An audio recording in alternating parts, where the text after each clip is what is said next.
اللهم صل على محمد وعلى آل محمد كما صليت على إبراهيم وعلى آل إبراهيم إنك حميد مجيد. اللهم بارك على محمد وعلى آل محمد كما باركت على إبراهيم وعلى آل إبراهيم إنك حميد مجيد.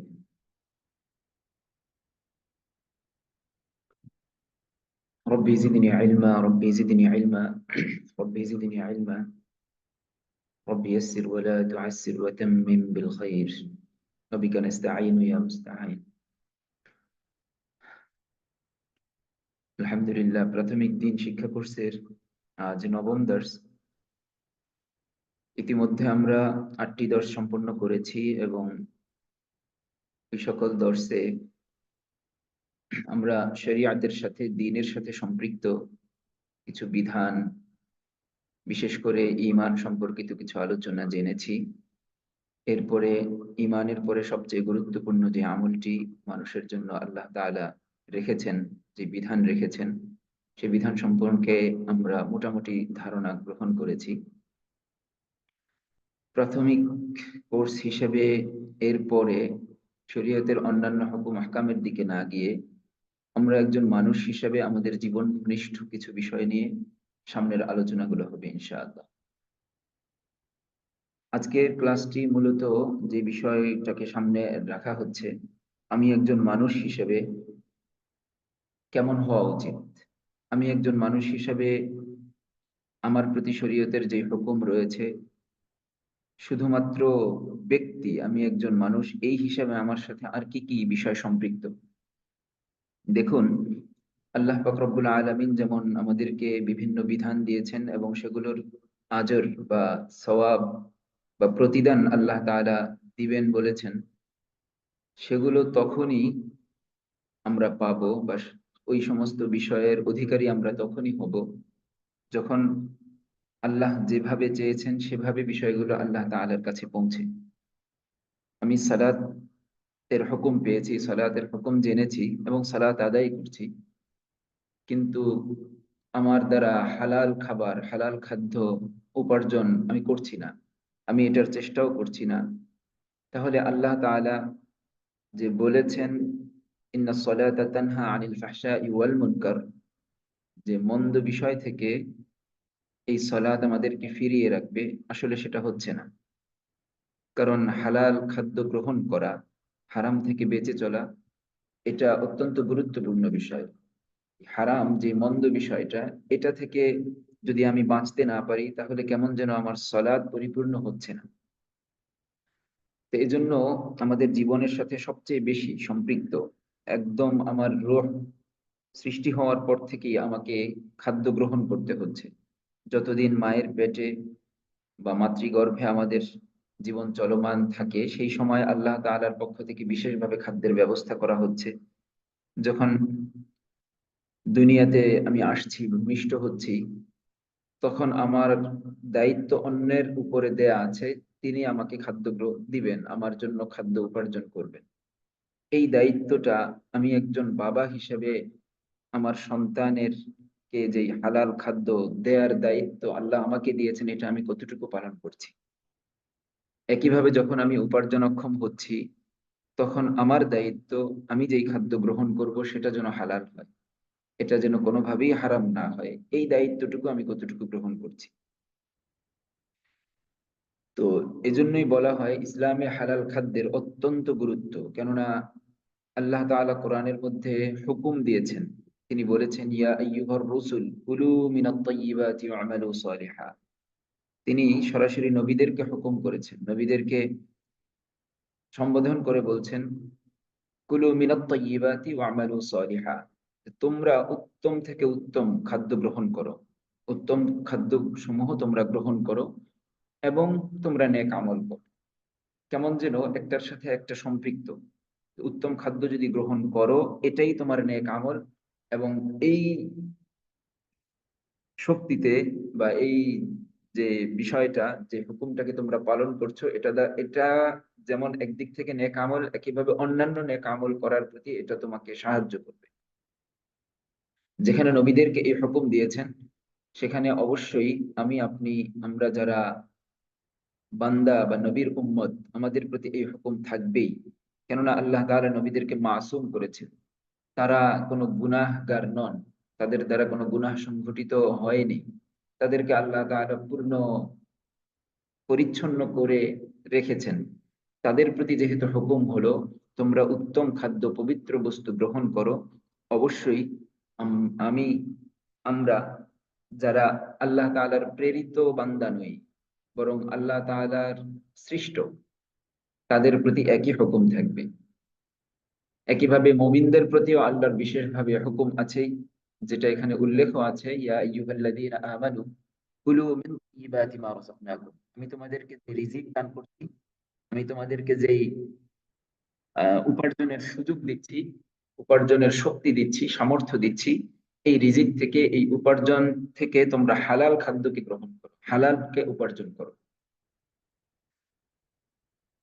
এছাড়াও আমাদের দৈনন্দিন আমল, আমাদের সালাত, আমাদের অন্যান্য যে সমস্ত তাসবিহ, জিকির, দোয়া, এসব কিছু নির্ভর করে আমার রূহের উপরে, আমার প্রাণের উপরে। আমি যদি জীবিত থাকি, আমার ভিতরে যদি প্রাণ সঞ্চার থাকে, তবেই আমি অন্যান্য আমলগুলো করতে পারবো। আর এই প্রাণ সঞ্চারটা যদি হালাল খাদ্যের মাধ্যমে হয়, তাহলেই সেটা আল্লাহ তাআলার কাছে কবুল হবে।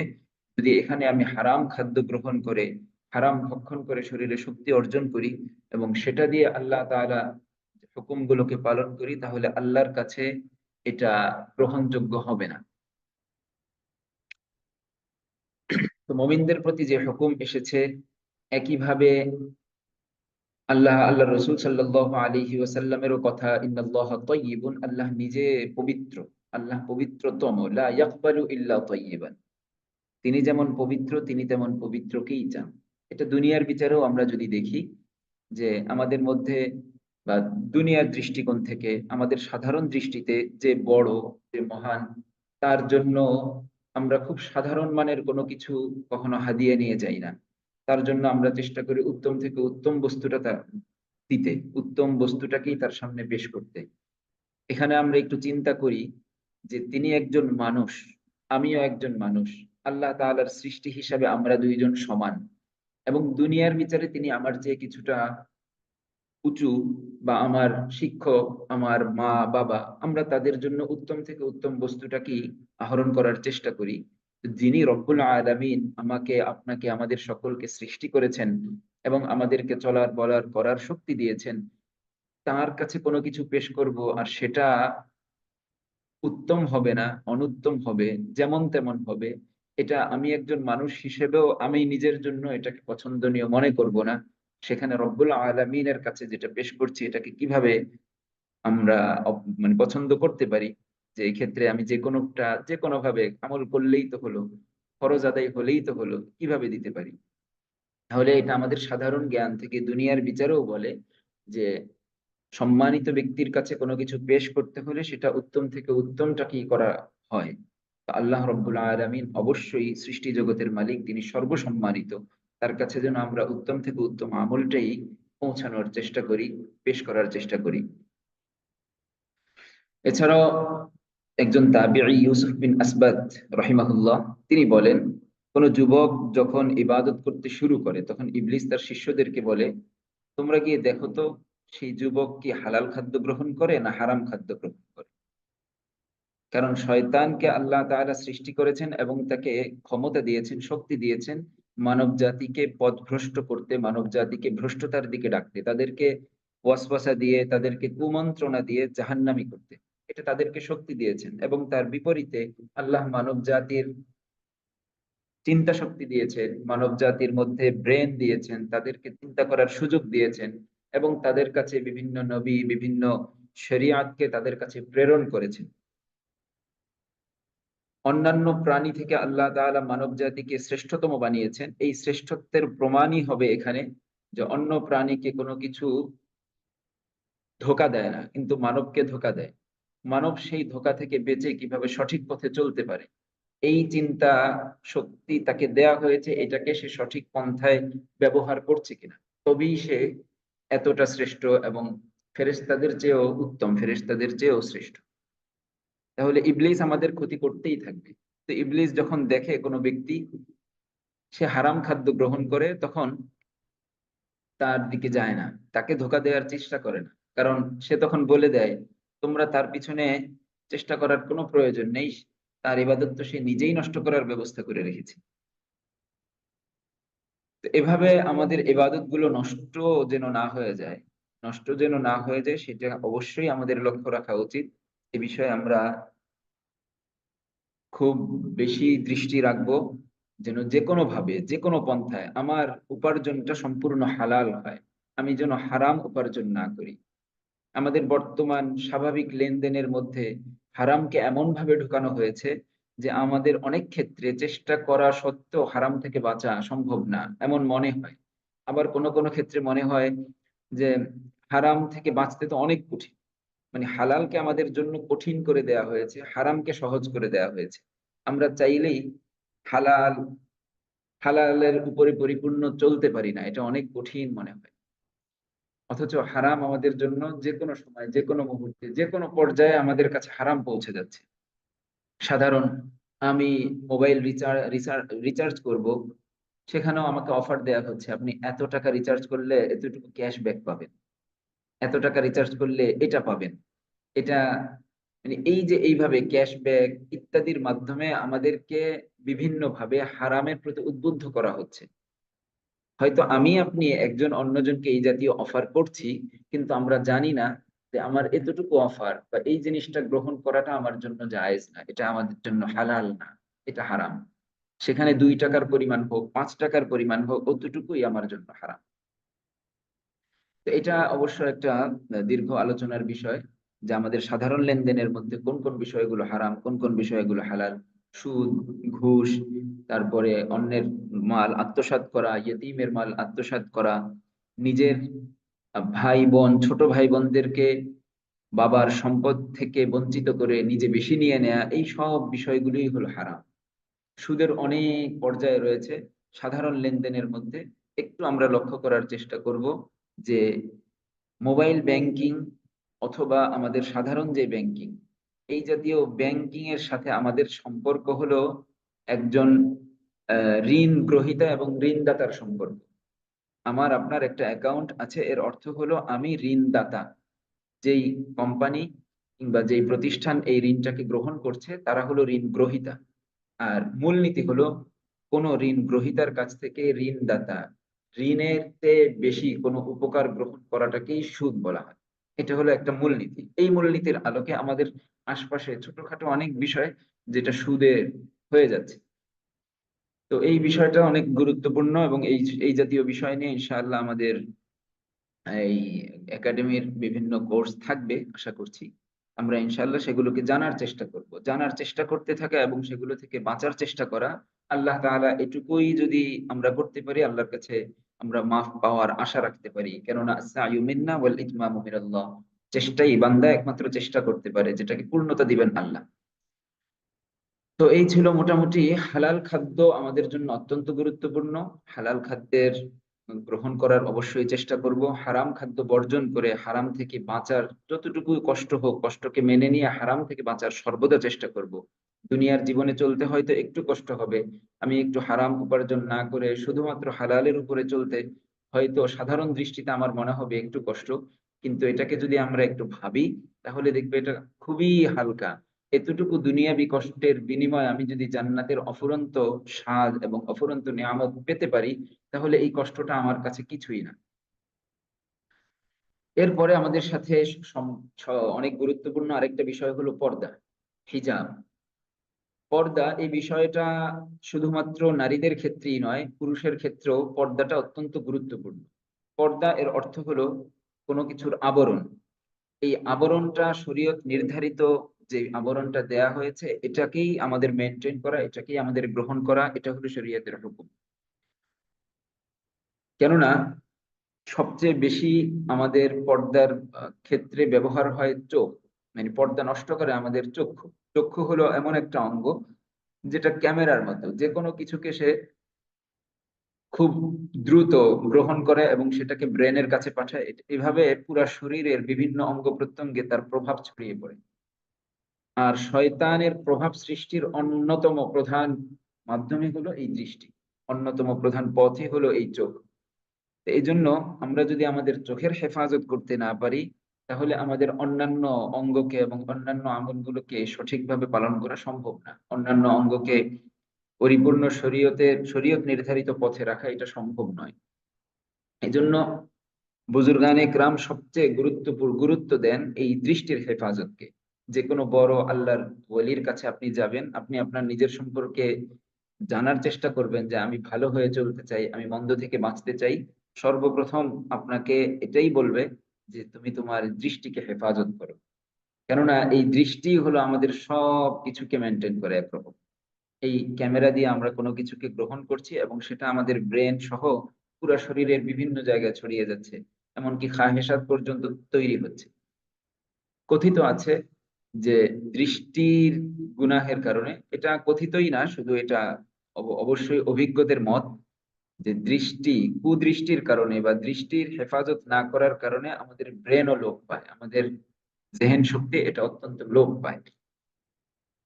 শয়তান যেন আমাদেরকে এই ক্ষেত্রে ধোকায় ফেলতে না পারে, এটার প্রতি আমাদের খুবই লক্ষ্য রাখার প্রয়োজন। চোখ দিয়ে খুব সাধারণভাবেই যদি আমরা কোনো কিছু দেখে ফেলি, সেটা আমাদের মনে কুচিন্তা এবং কুচাহিদা বাস্তবায়নের প্রতি আমাদেরকে আগ্রহী করে, সেটার প্রতি আমাদেরকে প্রলোভন দেখায়। এজন্য সর্বদা চোখকে হেফাজত করা। কেননা আল্লাহ তাআলা সূরাতুল মুমিনিনের মধ্যে বলেছেন, মুমিনদের মুমিনদের অত্যন্ত গুরুত্বপূর্ণ একটা গুণ হলো তারা তাদের চোখের হেফাজত করে, তারা তাদের চোখের হেফাজত করে। এছাড়াও কোরআনে অন্য স্থানে আল্লাহ বলেছেন, কুল্লিল মুমিনিনা ইয়াগুদ্দু মিন আবসারিহিম। আল্লাহ রাসূলকে হুকুম দিচ্ছেন আপনি মুমিনদেরকে বলে দিন, এবং দ্বিতীয় পরবর্তী আয়াতের মধ্যে মুমিনা অর্থাৎ পুরুষ মুমিন এবং নারী মুমিন, তাদের সকলকে আপনি বলে দিন তারা যেন তাদের চক্ষুকে পূর্ণ হেফাজত করে, চক্ষুকে সব সময় সংযত রাখে। ওয়াহফাজু ফুরুজাহুম, এবং তারা তাদের লজ্জাস্থানকে হেফাজত করে। তাহলে এখানে চোখের সাথে লজ্জাস্থান অর্থাৎ আমাদের কুচাহিদা, মনের মধ্যে কুচাহিদা, কুপ্রলোভন বা অসৎ কাজের প্রতি আগ্রহ আসা, এটা চোখের সাথে সম্পৃক্ত। আল্লাহ তাআলা যেখানে এই দুইটা বিষয়কে একত্র করে দিয়েছে, তারা যেন তাদের চোখকে হেফাজত করে এবং তাদের লজ্জাস্থানকে হেফাজত করে। যালিকা আজকা লাহুম, আল্লাহ নিজেই ঘোষণা করছেন এই যে বিষয়টা চোখের হেফাজত করা, এটা হলো তাদের জন্য অত্যন্ত পবিত্রতার কাজ, এটা তাদের জন্য অত্যন্ত অধিক পরিশুদ্ধির মাধ্যম।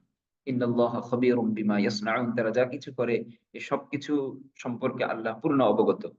এরপরের আয়াতে আল্লাহ মুমিনা অর্থাৎ মুমিন নারীদেরকে আলাদা করে বলেছে। তাহলে মুমিন পুরুষ এবং মুমিন নারী উভয়ের প্রতি আল্লাহ তাআলার হুকুম হলো তারা যেন তাদের চোখকে হেফাজত করে, ইয়াগুদ্দু মিন আবসারিহিম, তাদের চোখকে সবসময় অবনত রাখে। রাস্তায় চলার পথে তারা যেন অন্য বড় পুরুষের দিকে কিভাবে বড় নারীর দিকে না তাকায়। এছাড়াও শরীয়ত আমাদেরকে অন্যান্য কোরআনের অন্যান্য আয়াত এর মাধ্যমে স্পষ্ট হয় যে আমাদের অন্যান্য যে অঙ্গ প্রত্যঙ্গ আছে, আমাদের শ্রবণ শক্তি, আমাদের দৃষ্টি শক্তি, আমাদের চিন্তা শক্তি, আমাদের অন্তর, এই বিষয়গুলোকে আল্লাহ তাআলা এক একটা করে উল্লেখ করেছেন। ইন্নাস সামআ ওয়াল বাসারা ওয়াল ফুআদা, এই সবকিছু কানা আনহু মাসউলা, এগুলো সম্পর্কে একজন মুমিনকে জিজ্ঞাসা করা হবে। কিয়ামতের দিন তার কাছে এগুলোর হিসাব নেওয়া হবে। এছাড়াও হাদিসের মধ্যে এসেছে যে যে কোরআনের মধ্যেও এসেছে যে কেয়ামতের দিন যখন একজন ব্যক্তিকে কোনো বা মানুষকে জিজ্ঞাসা করা হবে তার আমল সম্পর্কে, তার কৃতকর্ম সম্পর্কে, সে তার নিজের ভালোটাকেই বর্ণনা করার চেষ্টা করবে। একটা পর্যায়ে আল্লাহ তাআলা তার মুখ বন্ধ করে দিবেন, তার জুবানকে বন্ধ করে দিবেন এবং অন্যান্য অঙ্গ প্রত্যঙ্গের জবান খুলে দিবেন। প্রত্যেকটা অঙ্গ প্রত্যঙ্গ সেদিন আল্লাহ তাআলার কাছে সাক্ষী দিবে। পা বলবে সে আমাকে ব্যবহার করে মন্দ কাজে গিয়েছিল।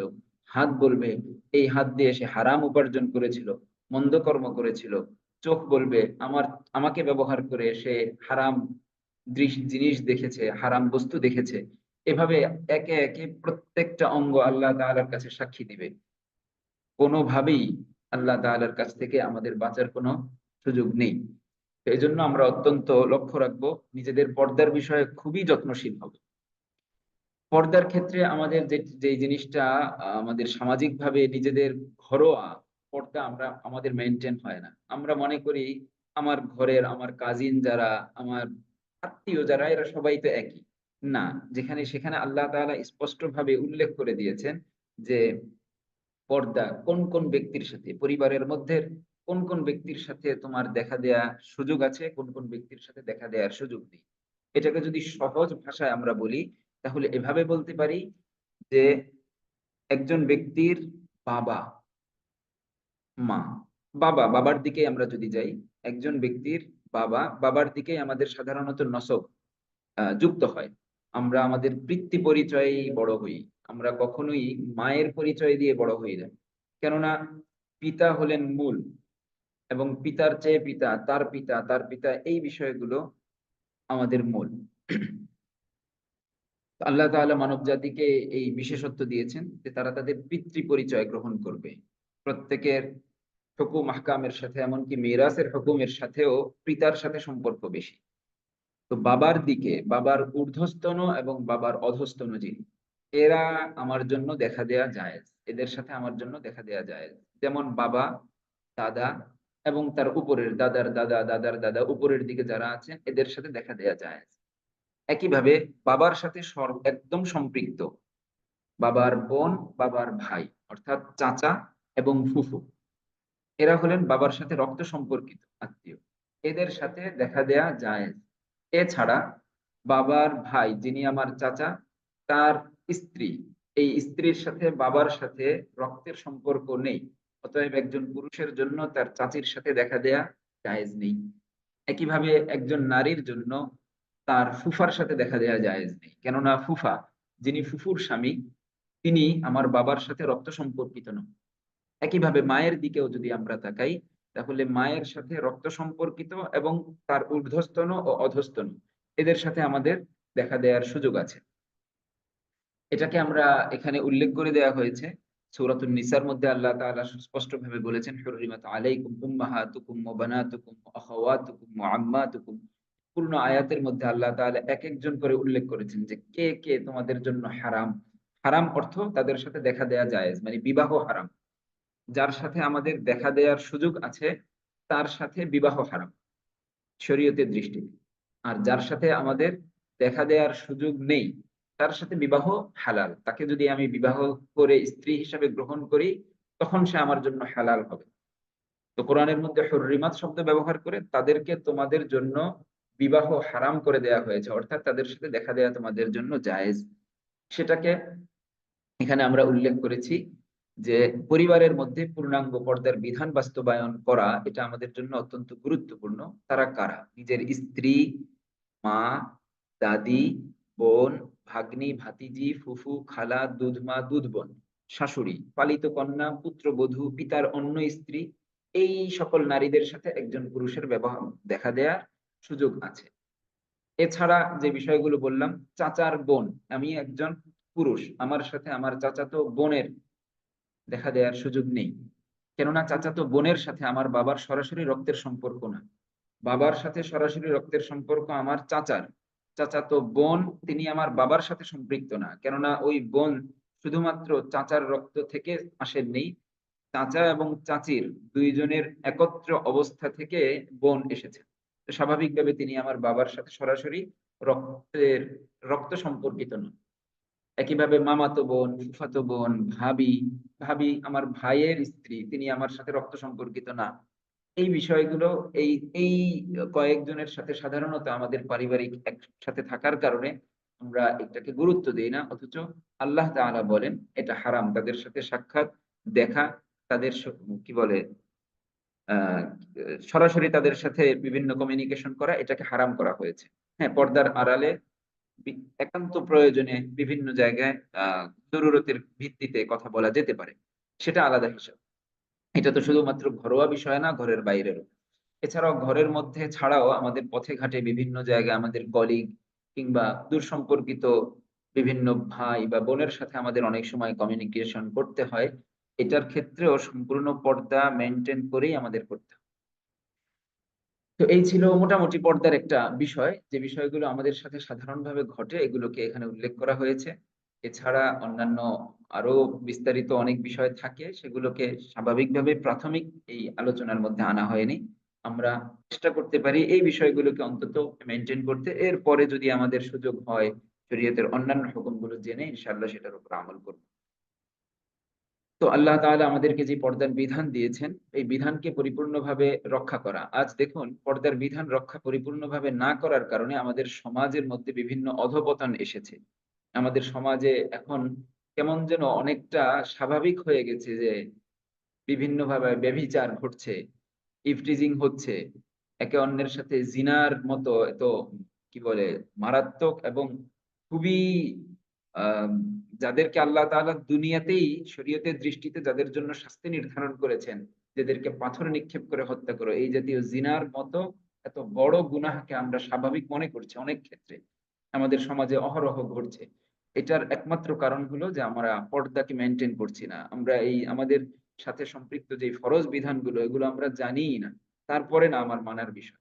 এজন্য আমরা বেশি জানার চেষ্টা করব এবং সেটাকে মানার চেষ্টা করব। অন্যকে জানানোর চেষ্টা করব। হতে পারে আল্লাহ তাআলা এর বদৌলতে আমাদেরকে হেফাজত করবেন। এরপরে অত্যন্ত আরেকটা গুরুত্বপূর্ণ বিষয় যেটা আমাদের আসলেই সমাজে সবচেয়ে মজলুম, আমাদের মধ্যে মানে সবচেয়ে নিগৃহীত এবং নিপীড়িত একটা হুকুম হলো আত্মীয়তার সম্পর্ক রক্ষা করা।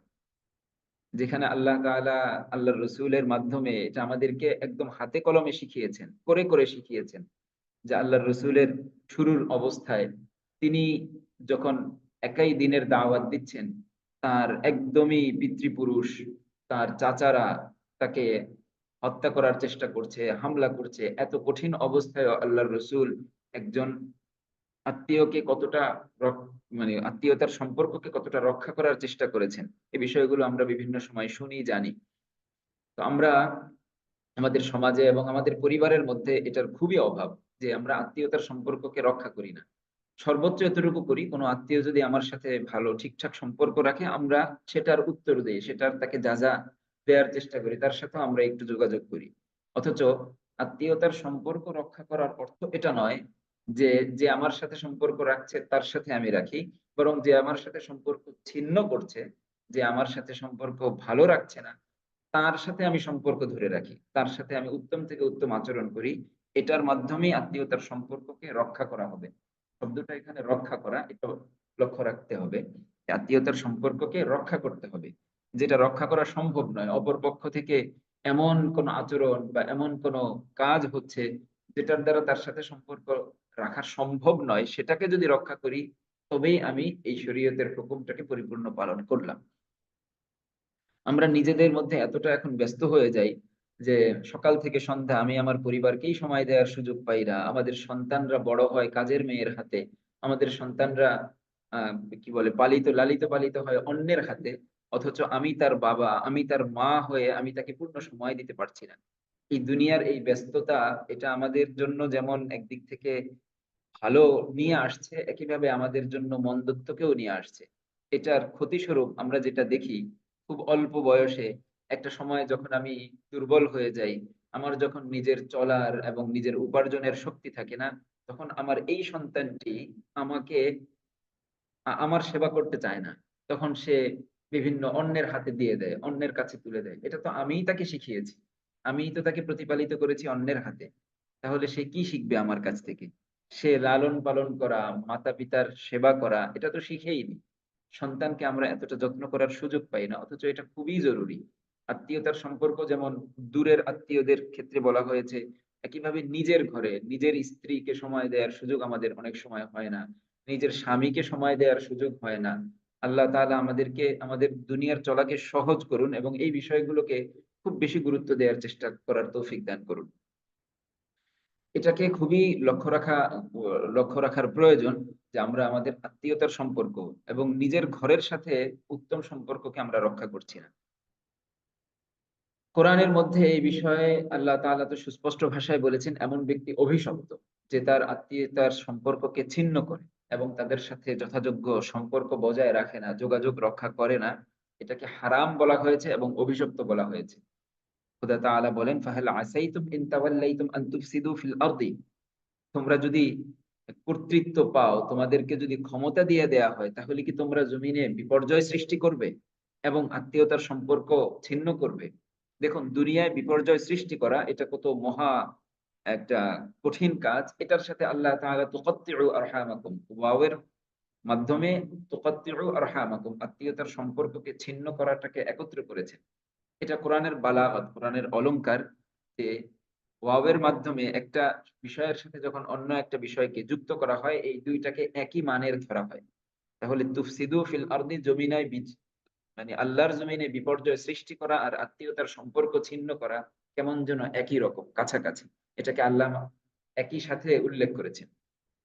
এরপরে আল্লাহ বলেছেন উলাইকাল্লাযীনা লাআনাহুমুল্লাহ, এই সমস্ত ব্যক্তিদের প্রতি আল্লাহ তাআলার লানত বর্ষিত হোক।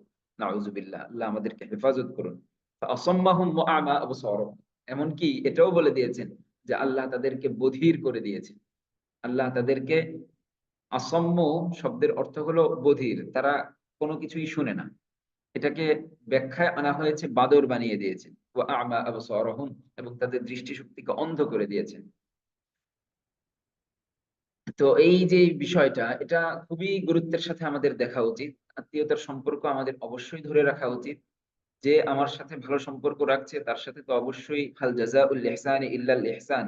সে আমাকে আমার সাথে উত্তম আচরণ করছে। আমার আমার উপরেও কর্তব্য তার সাথে উত্তম থেকে উত্তম আচরণ করা। আর যে আমার সাথে উত্তম আচরণ করছে না, তার প্রতিও উত্তম আচরণ করা, এটা আমার কর্তব্য। কেননা তবেই আত্মীয়তার সম্পর্ক কি বলে রক্ষা হবে। আর আল্লাহর রাসূলের হাদিস তো আছেই, আর রাহিমু মুআল্লাকাতুম বিল আরশি, যে আত্মীয়তার সম্পর্ক এটা মহান আরশের সাথে সম্পৃক্ত একটা বিষয়। কেউ যদি এটাকে ধ্বংস করে বা এটাকে না রাখে, কেমন যেন সে আরশ থেকে, আল্লাহ তাআলার সিংহাসন থেকে নিজেকে কেড়ে নিল, নিজেকে মানে ছাড়িয়ে নিল। তাকুলু মান ওয়াসালানি ওয়াসালাহুল্লাহ, যে আমাকে জুড়ে রাখবে আল্লাহ তার সাথে সম্পর্ক জুড়ে রাখবেন। আর যে আমাকে ছিন্ন করবে আল্লাহ তার সাথে সম্পর্ক ছিন্ন করবেন। এটা রহিম বলে, মানে এই আত্মীয়তার সম্পর্কটা বলে যে আমাকে ধরে রাখবে আল্লাহ, তাকেও ধরে রাখবেন, তার সাথে আরশের সাথে তার সম্পর্ককে আল্লাহ তাআলা বজায় রাখবেন। আর যে আমাকে ছিন্ন করবে, আমাকে গুরুত্ব দিবে না, আল্লাহ তাকে ছিন্ন করবেন। তো আমাদের অনেক ক্ষেত্রে এমন হয় যে আমরা যেটা শুরুতেও বলেছি, যে যে আমার সাথে ভালো আচরণ করছে তার সাথে ভালো আচরণ করছি, অথচ আল্লাহ রসুল এটা বলেছেন যে খিয়ারুকুম খিয়ারুকুম ইনদা আহলিহি, তোমাদের মধ্যে উত্তম যে, উত্তম সেই ব্যক্তি যে তার আহালের কাছে, আত্মীয়ের কাছে উত্তম, যে তার নিজের ঘরের লোকদের কাছে উত্তম। তাহলে আত্মীয়তার সাথে উত্তম আচরণ করা, আত্মীয়তার সম্পর্ককে রক্ষা করা, এটা আমাদের জন্য বেশি কঠিন। এটাকে অবশ্যই রাখা উচিত। বাইরের মানুষের সাথে, যার সাথে আমার কখনোই দেখা নেই, সাক্ষাৎ নেই, হঠাৎ কোনো একদিন তার সাথে দেখা হলো, তার সাথে উত্তম আচরণ করা আমাদের জন্য সহজ হয়। কারণ তার সাথে আমার দেখা সাক্ষাৎ এই মাত্র, আমরা এটা সাধারণত করি। কিন্তু যিনি আমার সব সময় আমার সাথে আছেন, আমার কাছে আছেন, কিংবা যে আমার আত্মীয়, যে আমার সাথে রক্তের সম্পর্ক মানে রক্তের সম্পর্কে আল্লাহ তাআলা আমার সাথে সম্পৃক্ত করেছেন, তাকে আমরা কোন রকম গুরুত্ব দেই না। অথচ তাদের সাথে যদি আমি উত্তম আচরণ করি, সেটাই মূলত আমি উত্তম হওয়ার দলিল। আর এছাড়াও আরো দু একটা হাদিস এখানে আনা হয়েছে। এই বিষয়গুলো, এই হাদিসগুলোর মধ্যে কি বলে, এটা কি বারবার বোঝানো হয়েছে যে আত্মীয়তার সম্পর্ক আল্লাহর কাছে এবং আল্লাহর রসুলের কাছে অত্যন্ত গুরুত্বপূর্ণ বিষয়। যেমন লাইসাল ওয়াসিলু বিল মুকাফি, প্রতিদানকারী, মানে যেটাকে উপরে বলা হলো, প্রতিদানকারী আত্মীয়তার হক সংরক্ষণকারী নয়। আপনার সাথে একজন আত্মীয়তার সম্পর্ক রক্ষা করছে, তাকে আপনি প্রতিদান স্বরূপ তার সাথে রক্ষা করছেন। এটা আল্লাহ রসুল নিজেই বলছেন যে এটা মূলত সংরক্ষণকারী নয়, বরং আত্মীয়তার হক সংরক্ষণকারী ওই ব্যক্তি আল্লাযী ইযা কুতিআত রাহিমুহু ওয়াসালাহা, সে তার সাথে ছিন্ন করে ফেলেছে, এই অবস্থায় সেটাকে বজায় রাখার চেষ্টা করছে। আল্লাহ তাআলা আমাদেরকে এই বিষয়টাকে খুব ভালো করে বোঝার এবং সেটাকে মানার চেষ্টা, তৌফিক দান করুন। যে আমরা আমাদের এই জীবন ঘনিষ্ঠ যে বিষয়গুলো, আত্মীয়তার সম্পর্ককে রক্ষা করা এবং পর্দার মতো এত গুরুত্বপূর্ণ বিধান, একইভাবে হালাল খাদ্য গ্রহণ করা, এই বিষয়গুলোকে আল্লাহ তাআলা আমাদেরকে মানে সহজভাবে দান করুন এবং এগুলো করার তৌফিক দান করুন। সবাই ইনশাআল্লাহ সচেষ্ট থাকুন। তো মোটামুটি এই জীবন ঘনিষ্ঠ বিষয়গুলোর মধ্য থেকে এই ২টা-৩টা বিষয় এখানে গুরুত্বের সাথে আনা হয়েছে এবং সেটা আমরা জানলাম। এছাড়াও অনেক বিষয় আছে যেগুলো আমাদের সাথে সবসময় ঘটে। ওগুলো নিয়ে ইনশাআল্লাহ বিভিন্ন সময় আমরা জানব। এরপরে আরেকটা বিষয়, যে আমি একজন ভালো মানুষ হিসেবে পৃথিবীতে বেঁচে থাকার জন্য, আল্লাহ তাআলার কাছে আমি পুরস্কার পাওয়ার জন্য আমার ভালো হওয়ার প্রয়োজন। আমার উত্তম চরিত্রের প্রয়োজন। আখলাক, আল্লাহ রসুল সাল্লাল্লাহু আলাইহি ওয়াসাল্লাম বলেছেন, কি বলে, বুইসতু লিউতাম্মিমা মাকারিমাল আখলাক। নিজে নিজের সম্পর্কে বলছেন, আমাকে আল্লাহ তাআলা প্রেরণ করেছে, আমি প্রেরিত হয়েছি এই জন্য যে আখলাকের বা চরিত্রের সর্বোত্তম পর্যায়গুলোকে আমি পূর্ণ করব। তা আল্লাহর রসুলের আখলাক, হযরত আয়েশা রাদিয়াল্লাহু আনহার কাছে জিজ্ঞাসা করা হয়েছে আল্লাহর রসুলের জীবন সম্পর্কে। এটা সহিহ হাদিস। তো আয়েশা রাদিয়াল্লাহু আনহা বলছেন, তোমরা কোরআনকে দেখো, কোরআনের বিধানগুলো যেমন আল্লাহর রসুলের জীবনটাও তেমন। সুবহানাল্লাহ। তো আল্লাহর রসুলকে আল্লাহ তাআলা আমাদের সামনে এনেছেন এবং তাকে দিয়ে আমাদেরকে এই বিষয়গুলোকে শিক্ষা দিয়েছেন। আমরা যদি সেই বিষয়গুলো খুঁজে খুঁজে অর্জন না করি, তাহলে আমার এই সৃষ্টির, আমার দুনিয়ায় বেঁচে থাকাটাই কেমন যেন অনর্থক। আখলাক কাকে বলে? শ্রেষ্ঠ মানুষ বা শ্রেষ্ঠ আচরণ কাকে বলে? যে আল্লাহর হক আদায় করে এবং বান্দার হকও আদায় করে। কেননা একজন মানুষের উপরে যেমন হুকুকুল্লাহ থাকে, আল্লাহ তাআলার পক্ষ থেকে কিছু বিধান থাকে, একইভাবে হুকুকুল ইবাদ এটা অত্যন্ত গুরুত্বপূর্ণ। এমনকি হুকুকুল ইবাদ সম্পর্কে তো বলা হয়েছে যে এটা কখনোই আল্লাহ মাফ করেন না। তুমি কোনো ব্যক্তির হক নষ্ট করেছো, তার হকের বিষয়ে তার সাথেই তোমাকে সমাধান করতে হবে। আল্লাহ তাআলা এই বিষয়ের দায়িত্ব নেবেন না।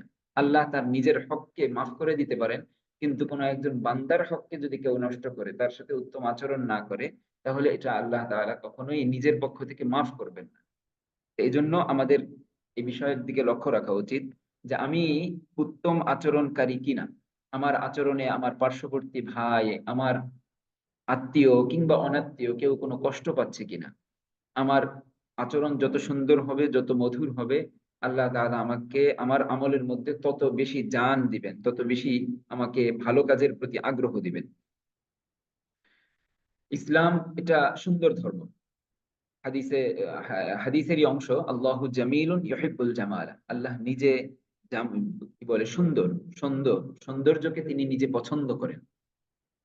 তো নামাজ, রোজা এটাই শুধুমাত্র আমাদের ইসলাম নয়। শুধুমাত্র আল্লাহর যে হুকুমগুলো এগুলোকেই মানবো এমন নয়, বরং হুকুকুল ইবাদকে রক্ষা করা, একজন বান্দার সাথে, একজন আল্লাহর এক বান্দার সাথে আমার চলাফেরা, উঠা বসা, এটাকে সুন্দর থেকে সুন্দর করা, এটাও আমার জন্য শরীয়তেরই নির্দেশ।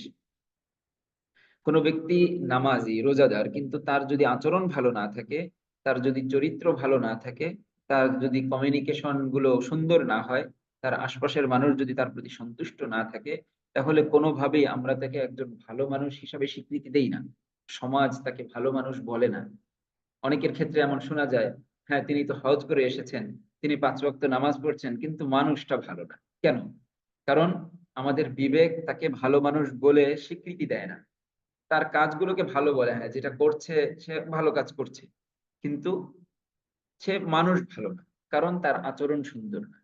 এজন্য আচরণকে উত্তম থেকে উত্তম করা এটা খুব জরুরি।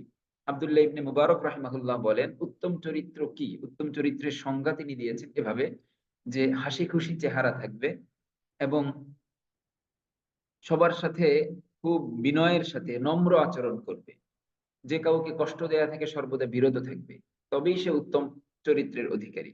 একইভাবে ইবনে হাজার আসকালানী রহিমাহুল্লাহ তিনিও বলেন, উত্তম চরিত্র হলো ভালো কাজ করা এবং মন্দ কাজ থেকে বিরত থাকা। আল আমরু বিল মারুফ ওয়ান নাহয়ু আনিল মুনকার, ইজতিনাবুল মাআসি ওয়ারতিকাবুল মাদাহি। মানে উত্তম কাজগুলোকে গ্রহণ করা, ইরতিকাবুল মাদাহি, যেগুলোকে প্রশংসনীয় কাজ, এই কাজগুলোকে করা, ইজতিনাবুল মাআসি, এবং মন্দ কাজ, মন্দ বিষয়গুলো থেকে সবসময় বিরত থাকা। এটাই হলো একজন ভালো মানুষ হওয়ার জন্য যথেষ্ট। একইভাবে হাসান বসরি রহিমাহুল্লাহরও একটি সংজ্ঞা এখানে আনা হয়েছে, যে প্রকৃত উত্তম চরিত্র তাকে বলে যে মানুষের সাথে ভালো আচরণ করে, সৎ ব্যবহার করে, কাউকে কোনো রূপ কষ্ট না দেয়। তাহলে এটা খুব কঠিন বিষয় না। আমরা এই পুরা ২টা ৩টা ৪টা সংজ্ঞা থেকে আমরা বুঝতে পারছি এই উত্তম আচরণ করা এটা কোনো কঠিন বিষয় না। শুধুমাত্র নিজেকে নিয়ন্ত্রণ করতে হবে। আমার মধ্যে হিংসা যদি থাকে, তাহলে আমি একজন ব্যক্তির সাথে উত্তম আচরণ করতে পারবো না। আমার মধ্যে যদি কি বলে, লোভ থাকে, অতিরিক্ত লোভ থাকে, তখন আমি একজন মানুষকে সম্মান করতে পারবো না, তার সাথে আমি উত্তম আচরণ করতে পারবো না। তো বিনয় আমাদেরকে অর্জন করতে হবে, সত্যবাদিতা, সততা, এটা আমাদেরকে অর্জন করতে হবে। এবং মানুষকে খুশি রাখার জন্য, মানুষকে সন্তুষ্ট রাখতেলে আল্লাহ তাআলাও সন্তুষ্ট হন। কেননা আল্লাহ তাআলা তার বান্দার, এটা বিভিন্ন হাদিস এবং হাদিসে কুদসির মাধ্যমে বোঝা যায়। আল্লাহ তাআলা মানুষকে এই হুকুমগুলো দিয়েছেন যে তুমি একজনের সাথে উত্তম আচরণ করো, এটাই আমার সাথে উত্তম আচরণের সমতুল্য। তো আমরা ইনশাআল্লাহ এটাকে বজায় রাখার চেষ্টা করব, সবসময় চেহারা একটু হাসি মুখ রাখবো, মানুষের সাথে উত্তম থেকে উত্তম আচরণ করব। হ্যাঁ, একজন পুরুষ একজন বেগানা নারীর সাথে উত্তম আচরণের কোনটাকে উত্তম আচরণ বলা হবে এ বিষয়ে অবশ্য অনেক বিস্তারিত। উত্তম আচরণ হবে শরীয়তের গণ্ডির মধ্যে থেকে তার সাথে আপনি ভালো ব্যবহার করবেন, তার সাথে আপনি খুব ধমক দিয়ে কথা বলবেন এটা বলা হয়নি। যদি কথা বলার প্রয়োজন হয় শরীয়তের গণ্ডির ভিতরে থেকে শরীয়তের হুকুমকে রক্ষা করে তার সাথে যোগাযোগ করবেন। কিন্তু এতটা বেশি এমন সময় অনেক সময় হয় যে আমরা নিকটতম মানুষের প্রতি তেমন একটা সন্তুষ্ট থাকি না, কিন্তু দূরের একজন মানুষ বা আমার কলিগ যিনি তার সাথে আমি এত বেশি ভালো আচরণ করার চেষ্টা করি, যার কারণে কোনো এক মানে কোনো কারণে কোনো সময় সেখানে ফিতনার সৃষ্টি হয়। এটা থেকেও আল্লাহ তাআলা হেফাজত করুন। উত্তম আচরণ শুধুমাত্র বাইরের মানুষের জন্য না, পরেও বলা হয়েছে খিয়ারুকুম খিয়ারুকুম ইনদা নিসাইহি। অন্য হাদিসে বলা হয়েছে খিয়ারুকুম খিয়ারুকুম ইনদা আহলিহি। নিজের মানুষের সাথে ভালো আচরণ করা এটাই মূলত উত্তমতার পরিচয়। আল্লাহু আকবার। হাদিসের মধ্যে এসেছে, কোরআনের মধ্যে আল্লাহ তাআলা তো হুকুমই করেছেন ওয়াকুলু লিন-নাসি হুসনা, তুমি মানুষের সাথে উত্তম কথা বলো, উত্তম আচরণ করো। আল্লাহ তাআলা হযরত মুসা আলাইহিস সালামকে যখন হুকুম করেছেন তুমি ফিরআউনের কাছে যাও এবং তার সাথে তার ভাই, আপন ভাই হযরত হারুন আলাইহিস সালামকে পাঠিয়েছেন, তখন তাদেরকে হুকুম কি দিয়েছেন? কুলা লায়্যিনাল লাআল্লাহু ইয়াতাযাক্কারু আও ইয়াখশা, যে তোমরা তার কাছে যাও, তাকে দাওয়াত দাও কিন্তু তাকে নরম সুরে কথা বলো। তার সাথে ভয়ংকর স্বর ব্যবহার করো না, ভয়ংকর আচরণ করো না। লাআল্লাহু ইয়াতাযাক্কারু আও ইয়াখশা, হতে পারে সে এটার থেকে কিছু শিক্ষা গ্রহণ করবে কিংবা অন্তত তার ভিতরে আল্লাহ তাআলার ভয় সৃষ্টি হবে। তো একজন কাফের যে নিজেকে খোদাই দাবি করেছে, তা তার কাছে আল্লাহ একজন নবীকে পাঠাচ্ছেন এবং তাকে হুকুম দিচ্ছেন কুলা লাইয়িনান, তার সাথে নরম আচরণ করো, নরম স্বরে কথা বলো। এবং রাসূল আকরাম সাল্লাল্লাহু আলাইহি ওয়াসাল্লামের আমলি সুন্নাত ছিল যে আল্লাহর রাসূল কারো সাথে কর্কশ ভাষায় কখনোই কথা বলেননি। তিনি অত্যন্ত নরম স্বরে কথা বলতেন, নিচু আওয়াজে কথা বলতেন, সম্মানিত ব্যক্তিদেরকে সম্মান করতেন। চাই তিনি শরীয়তের দৃষ্টিতে, দ্বীনের দৃষ্টিতে সম্মানিত হন কিংবা না হন। আত্মীয়তার দিক থেকে বয়সে সম্মানিত কিংবা শৌর্যে বীর্যে সম্মানিত, তো তাদেরকে আল্লাহর রাসূল পরিপূর্ণ সম্মান দিয়ে কথা বলতেন। এই বিষয়গুলো আমাদেরকে অবশ্যই অর্জন করা উচিত। আল্লাহু আকবার। সূরাতুর রহমানের মধ্যে এসেছে হাল জাযাউল ইহসানি ইল্লাল ইহসান। এছাড়াও হাদিসের মধ্যে এসেছে জাযাউ সাইয়্যাতি আফওয়ান। কোরআনের মধ্যে কোরআনেরই আয়াত ওয়া জাযাউ সাইয়্যাতিন সাইয়্যাতুম মিসলুহা ফামান আফা ওয়া আসলাহা ফাআজরুহু আলা আল্লাহ। মন্দের বদলা তো অনুরূপ মন্দ। যে আপনার সাথে মন্দ আচরণ করছে তার সাথে আপনি মন্দ আচরণ করবেন, এটাই স্বাভাবিক।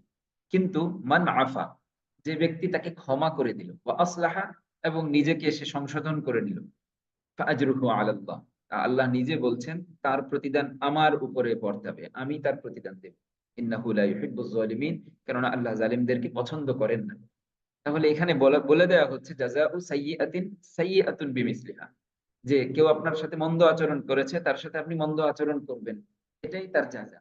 কিন্তু সেখানে যদি আপনি তার সাথে ভালো আচরণ করেন সেটার যাজা, সেটার প্রতিদান আল্লাহ দিবেন। একইভাবে অন্যত্র আল্লাহ তাআলা ইরশাদ করেন খুযিল আফওয়া ওয়া'মুর বিল উরফি ওয়া আ'রিজ আনিল জাহিলিন, যে সর্বদা ক্ষমা করো, ক্ষমা করো। যে কেউ তোমার সাথে খারাপ আচরণ করেছে, তোমাকে কষ্ট দিয়েছে, তোমার সম্পদ নষ্ট করেছে, তোমার সাথে আত্মীয়তা ছিন্ন করেছে, তোমার কোনো কিছুকে লুণ্ঠন করেছে, তোমার অনেক বড় ক্ষতি করে ফেলেছে, ক্ষমা করে দাও। এটাই হলো সর্বোত্তম পন্থা এবং এটাই আল্লাহ তাআলার কাছে তার চেয়ে অনেক বেশি বড় আজর গ্রহণের মাধ্যম।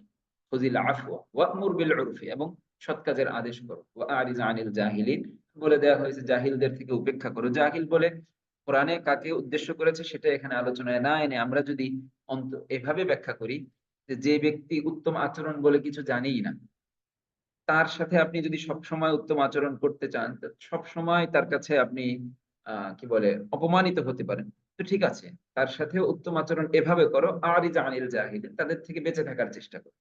তার সাথে খারাপ আচরণ করার প্রয়োজন নেই। সে তোমাকে অপমান করেছে, তার বিপরীতে তাকে তুমি অপমান করো না, তুমি বরং তার থেকে তার থেকে দূরে থাকো। এটাও তার প্রতি উত্তম আচরণ।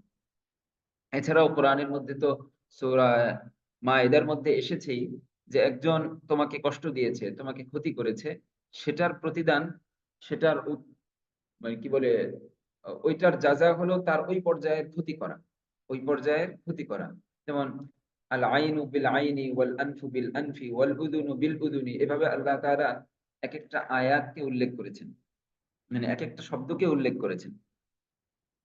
কাতাবনা আলাইহিম ফিহা আন্নান নাফসা বিন নাফসি ওয়াল আইনা বিল আইনি ওয়াল আনফা বিল আনফি। এই পুরো আয়াতের মূল মর্ম হলো, কেউ তোমার চক্ষু নষ্ট করে দিয়েছে, তার বিপরীতে তার চোখকে তোমার অন্ধ করে দেয়া, এটা হলো জাযা।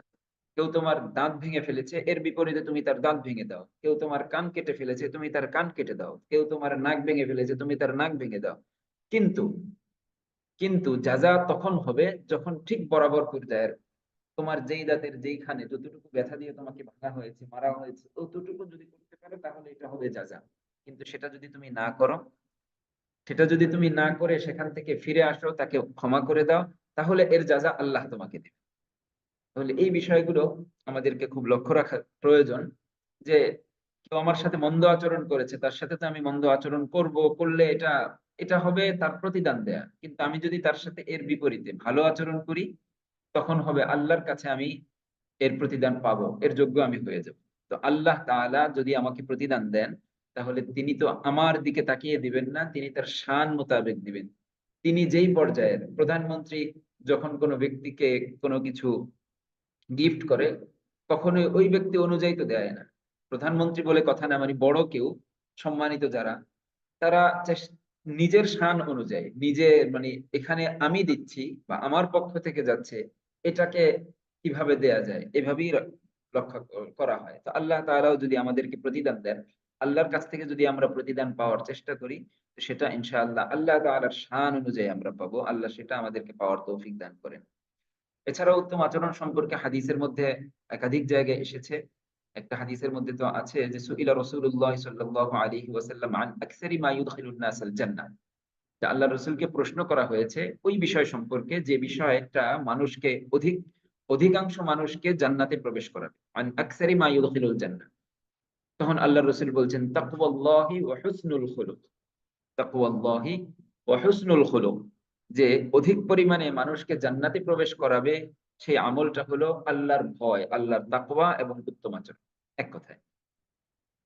আর একইভাবে তাকে যখন জিজ্ঞাসা করা হয়েছে আল্লাহ রসুলকে, আন আকসারি মা ইউদখিলুন নাস আন-নারা, যে মানুষকে জাহান্নামে প্রবেশ করাবে কোন জিনিসটা সবচেয়ে বেশি, আল্লাহ রসুল সেটার উত্তরও দিয়েছেন স্পষ্টভাবে, আল ফামু ওয়াল ফারজ। সেটা হলো তার জবান, তার মুখ, তার আচরণ, উচ্চারণ, এটা এবং তার লজ্জাস্থান। এই দুইটা জিনিসই আমাদেরকে জাহান্নামের দিকে বেশি পরিমাণে নিয়ে যাবে। এবং এই দুইটাকেই যদি আমরা সঠিক পথে পরিচালিত করতে পারি, তাহলে আল্লাহ তাআলা আমরা জান্নাতের দিকে বেশি আগুয়ান হতে পারবো, অগ্রসর হতে পারবো। তো আল্লাহ এই বিষয়গুলো থেকে বা এই জাতীয় অবস্থা থেকে আমাদের সবাইকে হেফাজত রাখেন। আকমালুল মুমিনিনা ঈমানান আহসানুহুম খুলুকা খায়রুকুম খায়রুকুম লিনিসাইহিম।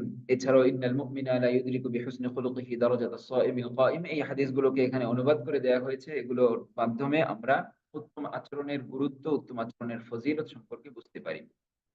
অসংখ্য কোরআনের বর্ণনা এবং হাদিসও রয়েছে, যেগুলোর মধ্যে উত্তম আচরণের প্রতি একজন মুসলমানকে, একজন মানুষকে উদ্বুদ্ধ করা হয়েছে এবং সেটাকে মানার প্রতি পূর্ণ কি বলে হুকুম দেওয়া হয়েছে। আমরা ইনশাআল্লাহ এগুলো নিজেদের চরিত্রকে সংশোধন করে উত্তম থেকে উত্তম আচরণের অধিকারী হওয়ার প্রতি মনোযোগী হই। আল্লাহ তাআলা আমাদেরকে তৌফিক দান করুন। উত্তম আচরণের কয়েকটা দিক রয়েছে, যে দিকগুলোকে এখানে অল্প কিছু পরিমাণে নাম্বারিং করা হয়েছে। এদিকে শুরুতে ৫টা বিষয় আনা হয়েছে। আজকে চেষ্টা করব ইনশাআল্লাহ কয়েকটা শেষ করতে। এর মধ্যে উত্তম আচরণের যে বিষয়গুলোকে আমরা মেইনটেইন করতে চাই, বা আমরা যদি চাই আমি উত্তম আচরণকারী কিভাবে হব, তাহলে আমরা এই কয়েকটা বিষয়কে একটু যদি নাম্বারিং করে লক্ষ্য রাখি। যেমন সবসময় হাসি মুখে থাকা, মুচকি হাসা। গত ক্লাসে বলা হয়েছিল যে হাসিটা শরীয়তের দৃষ্টিতে ৩টা পর্যায়ের। তবে সর্বোত্তম হলো ইবতিসাম, মুচকি হাসি। এটা আল্লাহর রসুলের বিশেষ সুন্নাত। আল্লাহর রসুল সবসময় মুচকি হাসতেন এবং আল্লাহ রসুলের চেহারার দিকে যেই যখন তাকাতো মনে হতো যেন তিনি হাসছেন। তিনি আমার প্রতি সন্তুষ্ট। তো এই যে হাসি মুখে থাকা, সবসময় মুখে হাস্যোজ্জ্বল করে রাখা, এটা একটা গুরুত্বপূর্ণ দিক। এটাকে যদি আমরা গ্রহণ করতে পারি, মেইনটেইন করতে পারি, তাহলে ইনশাআল্লাহ উত্তম আচরণের পথে আমরা অনেক দূর এগিয়ে গেলাম। আব্দুল্লাহ ইবনে হারিস রাদিয়াল্লাহু আনহু বলেন, "মা রাআইতু আহাদান আকসারা তাবাসসুমান মিন রাসূলিল্লাহ রাদিয়াল্লাহু আনহু।" সাহাবা তিনি বলেন, আল্লাহর রাসূলকে যেই পরিমাণ মুচকি হাসতে দেখতাম, এরকম আমি কাউকে দেখিনি। তার জীবনে তিনি কাউকে দেখেন। আল্লাহর রাসূলের মুচকি হাসি, এটা আল্লাহর রাসূলের বিশেষ একটা সুন্নাত। এই সুন্নাতকে আমরা জিন্দা করার চেষ্টা করি। এছাড়াও অন্যান্য হাদিসের মধ্যে এসেছে যে, "তাবাসসুমুকা ফি ওয়াজহি আখিকা।" তোমার মুখের মুচকি হাসিটা, তোমার মুখের মুচকি হাসিটা তোমার ভাইয়ের জন্য সদাকতুন। মানে তাবাসসুমুকা ফি ওয়াজহি আখিকা লাকা সাদাকাতুন। অর্থাৎ তুমি তোমার ভাইয়ের সাথে যখন কথা বলছো, আল মুসলিমু আখুল মুসলিম, সকল মুসলমান ভাই ভাই। তো একজন মুসলমান অপর মুসলমানের সাথে যখন কথা বলছে, তখন তার মুখে যদি মুচকি হাসি থাকে, এটা দ্বারা মানে সম্মুখের ব্যক্তি সে যদি সন্তুষ্ট হয়, আল্লাহর রাসূল বলছেন এটা তোমার জন্য একটা সাদাকা। তাহলে এই মুচকি হাসিটাকে সাদাকার পর্যায়ে আনা হয়েছে। এটা খুবই সহজ। আমরা সদকা করতে চাই। অনেক সময় আমরা মনে করি সদকাটা শুধুমাত্র সম্পদ ব্যয় করার মধ্যেই এটাকেই সদকা বলা হয় না। উত্তম আচরণ, মুখে একটু মুচকি হাসি রাখা, একটু ভালো কথা বলা, এগুলো অনেক বড় বড় সওয়াবের কাজ। আমরা এগুলোকে বেশির চেয়ে বেশি নিজেদের মধ্যে প্রচলিত করার চেষ্টা করব। একইভাবে সালামের গুরুত্ব বা সালামের কি বলে প্রচলন যদি আমাদের মধ্যে আমরা পরিপূর্ণ ঘটাতে পারি, এটাও উত্তম আচরণ এবং অন্যের সাথে উত্তম সম্পর্ক রক্ষা করার একটা মাধ্যম হয়। কেননা আল্লাহর রাসূলের হাদিস হলো আফশুস সালাম ওয়া আত'ইমুত তাআম, যে তোমরা বেশি বেশি সালামকে বিস্তৃত করো। সবাইকে সবাই সালাম দাও। সালাম হলো এমন একটা জিনিস যে এক মুসলমান অপর মুসলমানের মাঝে কোন রকমের কলহ থাকতে পারে না, যদি তাদের মধ্যে সবসময় সালাম বিনিময় চলে। তাহলে এই সালামটা আমাদের গ্রহণ করা উচিত। মুচকি হাসিটা আমরা অবশ্যই চেষ্টা করব এটা রাখতে। কেননা আল্লাহর রাসূলের এটা অত্যন্ত গুরুত্বপূর্ণ একটা সুন্নাত। এছাড়া আরো একটা বিষয় আমরা লক্ষ্য রাখতে পারি, সেটা হলো সিদক, সত্যবাদিতা। এটাও উত্তম চরিত্রের একটা মাধ্যম। যে সত্যবাদিতা আমাদের মধ্যে যদি থাকে, এটা মুমিনের অন্যতম বৈশিষ্ট্য। মুমিনের অন্যতম বৈশিষ্ট্য হলো তারা সবসময় সত্য বলে এবং সৎ পথে চলে। মিথ্যা বলা এটা মুনাফিকের বৈশিষ্ট্য। মুনাফিককে চেনা যায় যে কথায় কথায় মিথ্যা বলে। হাদিসের মধ্যে আছে, যে যা শুনে তাই যদি বলতে থাকে, তাহলে এটা মিথ্যাবাদী হওয়ার জন্য যথেষ্ট। যা কিছু শুনবে সেটাই যদি বলে, মানে একজনের কাছ থেকে কিছু একটা শুনলাম, সাথে সাথে আমি এটাকে আওড়ানোর চেষ্টা করলাম, আমি কখনোই না। এটা আমরা চেষ্টা করব এটার সম্পর্কে জেনে তারপরে বলতে। তাহলে আমি মিথ্যাবাদী হওয়া থেকে বেঁচে থাকবো। আর কোরআনের মধ্যে হুকুম তো এসেছেই, ইয়া আইয়ুহাল্লাযীনা আমানু তাকুল্লাহা ওয়া কুনু মা'আস সাদিকিন, তোমরা সত্যবাদীদের সাথে থাকো। তাহলে সত্যবাদিতার প্রতি কোরআনে এবং হাদিসে একাধিক জায়গায় আমাদেরকে উদ্বুদ্ধ করা হয়েছে। কুল সাদাকাল্লাহ আলাইকুম বিস-সিদকি ফাইন্নাস সিদকা ইয়াহদি ইলাল বিররি। আল্লাহর রাসূল হুকুম করেছেন, একরকম আমাদের জন্য কর্তব্য করে দিয়েছেন যে তোমরা সর্বদা সততা গ্রহণ করো। কেননা সিদক এটা তোমাদেরকে ভালো পথের দিকে এগিয়ে নিয়ে যাবে। ওয়া ইন্নাল বিররা ইয়াহদি ইলাল জান্নাহ। আল বীর উত্তম আচরণ, এটা হলো জান্নাতে যাওয়ার সহজ পথ। তাহলে সততা অর্জন করা, মুখে মুচকি হাসি রাখা, এটা আমাদের জন্য উত্তম আচরণকারী হওয়ার জন্য এটা আমাদের খুবই সহজ মাধ্যম। আরেকটা বিষয় হলো আমানত। আমানত এটা উত্তম কি বলে উত্তম আচরণের অত্যন্ত গুরুত্বপূর্ণ একটা বিষয়। কেননা আমরা জানি আল্লাহর রাসূল সাল্লাল্লাহু আলাইহি ওয়াসাল্লাম যখন নবুয়ত প্রাপ্ত হননি, তখন থেকেই মক্কায় তিনি আমিন বলে পরিচিত ছিলেন। আল আমিন তাকে বলা হতো। যে কাফেররা তাকে ধ্বংস করার চেষ্টা করেছিল, তারাই তাকে ছোট থেকে আমিন বলে তার কাছে আমানত, মানে নিজেদের ধন সম্পদ আমানত রাখত। এই আমানত এটা আল্লাহর রাসূল আমাদেরকে শিখিয়েছেন। তার একদম শুরু থেকে শুরু করে জীবনের শেষ মুহূর্ত পর্যন্ত সকল আমানতকে রক্ষা করে, এটা আল্লাহর রাসূলের বিশেষ বৈশিষ্ট্য। আমানতদারিতা এটা অন্যতম একটা বৈশিষ্ট্য। এটা আমাদের সমাজের মধ্যে আজকে প্রচন্ড ঘাটতি। যার কারণে আমরা আমাদের আপন ভাই, আপন ব্যক্তির কাছেও কোনো কিছু আমানত রাখতে ভয় পাই। আর আমানত শুধুমাত্র সম্পদের দিক থেকেই না, আমানত অন্যান্য দিক থেকেও হয়ে থাকে। যেমন একজন ব্যক্তি আমার কাছে একটা কথা রেখেছে, কোনো একটা গোপন কথা আমাকে বলেছে, সেটার আমানত রক্ষা করা, এটাও এক পর্যায়ের আমানত। একইভাবে ২ জনের মাঝের এমন কিছু কথা জানি, যে এই কথাগুলো একজনের কথা আরেকজনকে জানালে তাদের মধ্যে সংঘর্ষ সৃষ্টি হতে পারে। তো সেটাকে আমি না জানিয়ে, না বলে এটাকে যদি আমি নিজের মধ্যে হজম করার চেষ্টা করি এবং চেষ্টা করি এই ২ জনের মাঝে কিভাবে সম্প্রীতি সৃষ্টি করা যায়, তাহলে এটাও অনেক বড় আমানতদারিতা। এটাকে রক্ষা করা এটাও গুরুত্বপূর্ণ। আর আল্লাহ তাআলার হুকুম তো আছেই, ইন্নাল্লাহা ইয়া'মুরুকুম আন তুআদ্দুল আমানাতি ইলা আহলিহা। তোমরা তোমাদের আমানতকে তাদের আহলের কাছে, মানে আমানত ওয়ালার কাছে পৌঁছে দাও।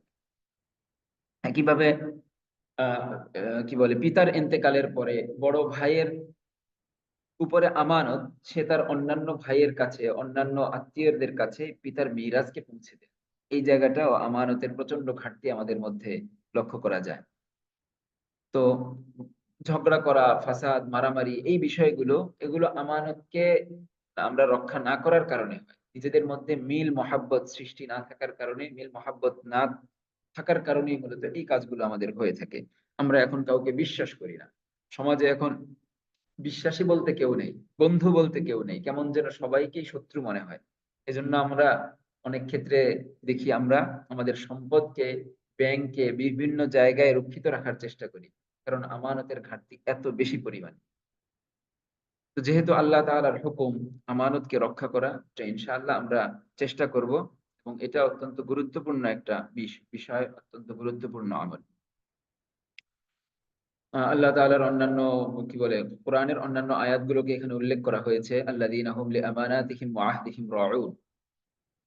রাউন, তাদেরকে বলা হয়েছে যে এরা তাদের আমানত, কি বলে এটা, সূরা মুমিনের মধ্যে, যে তারা তাদের আমানতকে রক্ষা করে। তারা তাদের যে ওয়াদা করে এই ওয়াদাকে পরিপূর্ণভাবে রক্ষা করার চেষ্টা করে। তো এই ছিল মোটামুটি আজকের বিষয়। আমানতদারিতা এটা ওই যে বললামই, এই বিষয়টা সর্বশেষে আনা হয়েছে। যে আমাদের জীবন, অর্থ সম্পদ, পরিবার, সন্তানাদি, আমার পরিবার, আমার সন্তান, এটা আল্লাহর পক্ষ থেকে আমার কাছে আমানত। আমার শরীরের অঙ্গ-প্রত্যঙ্গ এটা আমার কাছে আমানত। আমার দৃষ্টিশক্তি, আমার শ্রবণ শক্তি, আমার কর্ণশক্তি, কি বলে আরে আমার চলার শক্তি, বলার শক্তি, এই সবকিছু আল্লাহ তাআলার পক্ষ থেকে আমাকে আমানত দেয়া হয়েছে। আমি এগুলোর যথাযথ জায়গায় যদি ব্যবহার না করি, অবশ্যই এটার হিসাব আমাকে দিতে হবে। কুল্লুকুম রাইন ওয়া কুল্লুকুম মাসউলুন আন রাইয়াতিহি, আল্লাহর রাসূলের হাদিস, যে তোমরা প্রত্যেকেই হলে জিম্মাদার। প্রত্যেকেই জিম্মাদার এবং প্রত্যেককেই তার জিম্মাদারি সম্পর্কে প্রশ্ন করা হবে এবং এই প্রশ্ন উত্তর তাদের দিতে হবে। এজন্য আমরা সর্বক্ষেত্রে চেষ্টা করব, শুধুমাত্র টাকা-পয়সা এই ক্ষেত্রে আমি ঠিক আছি, কিন্তু অন্যান্য ক্ষেত্রে আমি ঠিক নেই এমন যেন না হয়। ইবাদত বন্দেগী এই সব কিছুর ক্ষেত্রে যেন আমরা আমানতকে রক্ষা করার চেষ্টা করি, এগুলোর সঠিক ব্যবহার করি, তাহলে আমি উত্তম থেকে উত্তম মানুষ হতে পারব। তো আমানতের মধ্য থেকে কি বলে, উত্তম আচরণের কয়েকটা বিষয়ের মধ্য থেকে আজকে ৩ টা বলা হলো। ইনশাআল্লাহ বাকিগুলো আমরা আগামীকালকে আলোচনা করব পরবর্তী ক্লাসে। সে পর্যন্ত আল্লাহ তাআলা আমাদের সবাইকে সুস্থ রাখুন, ভালো রাখুন। আমরা এই ক্লাসকে গুরুত্বের সাথে নেয়ার চেষ্টা করি। কেননা এই বিষয়গুলো অনেক কিছুই আমাদের জানা, কিন্তু চর্চা না থাকার কারণে আমাদের আমল হয় না। আসলে জানাটা কি কামিয়াবি না। জানা, আমি অনেক কিছু জানলাম, কিন্তু কিছুই আমি মানছি না। এটার চেয়ে আমি যতটুকু জানছি, চাই সেটা খুব কম হোক, সেটাকে মানছি। এটা হলো মূলত সফলতা। আল্লাহ তাআলা আমাদেরকে এটার তৌফিক দান করুন। আমরা যা কিছু জানছি এটাকে অন্যের কাছে জানানোর চেষ্টা করি এবং সেটাকে নিজের মধ্যে গ্রহণ করার, নিজে সেটাতে অবলম্বন করার চেষ্টা করি। আল্লাহ আমাদের প্রত্যেককে তৌফিক দান করুন। ইনশাআল্লাহ আমরা পরবর্তী ক্লাসে আবার কথা বলবো। আল্লাহ তাআলা আমাদেরকে তৌফিক দান করুন। সুবহানাল্লাহি ওয়া বিহামদিহি, সুবহানাকাল্লাহুম্মা ওয়া বিহামদিক, আশহাদু আন লা ইলাহা ইল্লা আনতা, আস্তাগফিরুকা ওয়া আতুবু ইলাইক। আসসালামু আলাইকুম ওয়া রাহমাতুল্লাহি ওয়া বারাকাতুহু।